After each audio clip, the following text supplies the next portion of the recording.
केला जातोय। मूळ शिवसेना ही एकनाथ शिंदे यांचीच हा निकाल काल राहुल नार्वेकरांनी दिलेला आहे आणि त्यानंतर आज आनंद दिघे यांचं त्यांनी दर्शन घेतलं।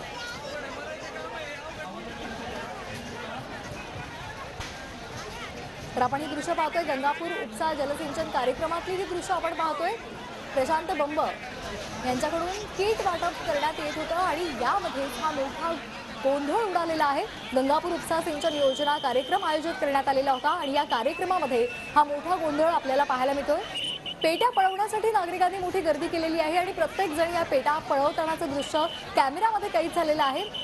तर आपण ही थेट दृश्य पाहतोय टीव्ही 9च्या माध्यमातून। छत्रपती संभाजीनगरमध्ये गंगापूर उपसा सिंचन योजना कार्यक्रम आयोजित करण्यात आला होता आणि यावेळी पेट्या म्हणजे किटचं वाटप केलं जात होतं, मात्र तिथल्या काही लोकांनी या पेट्याच पळवलेल्या आहेत। कार्यक्रमाचं नियोजन पूर्णपणे कोलमडल्याचं चित्र यावेळी पाहायला मिळालं। तर आपण ही थेट दृश्य पाहतोय छत्रपती संभाजीनगरमधली ही दृश्य आहेत। गंगापूर उपसा सिंचन योजना कार्यक्रमामध्ये गोंधळ उडालेला आहे आणि पेट्या पळवण्यासाठी नागरिकांनी मोठी गर्दी केली। अनेकांनी डोक्यावर पेट्या घेऊन पलायन सुद्धा केलेलं पाहायला मिळालं।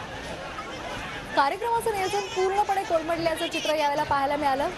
त्यांना रोखण्याचा प्रयत्न सुद्धा झाला, मात्र यामध्ये यश आलं नाही। अनेकांनी पेट्या डोक्यावर घेऊन पळ काढला। या संदर्भात अधिक माहिती घेऊयात आमचे प्रतिनिधी दत्ता गणवटे यांच्याकडून। दत्ता, काय अधिकची माहिती आहे? कार्यक्रमाचं नियोजन पूर्णपणे कोलमडलेलं आहे आणि अनेक जण पेट्या घेऊन पळतायत। नक्कीच प्रशांत बंब यांनी आयोजित केलेल्या गंगापूर उपसा सिंचन योजनेच्या कार्यक्रमामध्ये कामगार कल्याणाच्या पेट्या त्याचबरोबर आरोग्य किट आणि स्पोर्ट्स किटचं सुद्धा वाटप केलं जाणार होतं। यासाठीच नियोजन सुद्धा करण्यात आलं होतं, मात्र मोठ्या प्रमाणात गर्दी झाली आणि या गर्दीनं या सगळ्या पेट्या पळवायला सुरुवात केली होती। जे पत्रे लावण्यात आले होते, जाळ्या लावण्यात आल्या होत्या, त्या सुद्धा जाळ्या या लोकांनी ओढून काढल्या आणि त्यानंतर तिथं ठेवलेल्या पेट्या ज्या आहेत या नागरिकांनी पळवायला सुरुवात केलेली आहे।